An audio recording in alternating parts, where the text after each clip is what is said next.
In 1978, I was selected to my town's 8-year-old travel baseball team. As an 8-year-old, you don't think much about the background of your coaches or your teammates' parents. So to me, Mr. Highsmith was my manager and Tommy's dad. That was about it.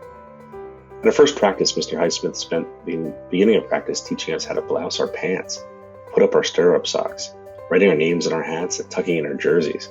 For an 8-year-old, this was torturous. Just when we thought we'd play some baseball, we practiced running on and off the field as a team. We even practiced shaking hands. We then spent the last part going over team rules about respecting the opponent and the umpires, and not talking back to coaches and cheering on your teammates. That was our first practice.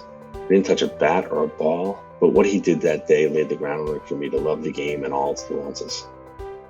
For years, I always thought about that first practice and why it had such an impact on me. It finally made sense in 2010 when I read the obituary of Thomas Highsmith Jr. After we went to different high schools in the mid-'80s, my family lost track of the Highsmiths, but the obituary answered so many of my questions. No one knew in my family that Mr. Highsmith was a military man. Not just any military man. He was a Tuskegee Airman in both World War II and the Korean War. He played baseball for the New York Eagles and the Negro Leagues. He was also an accomplished pianist, organist, and bass player, having once petted the Apollo Theater. And finally, he was an educator in Elizabeth as a teacher and administrator.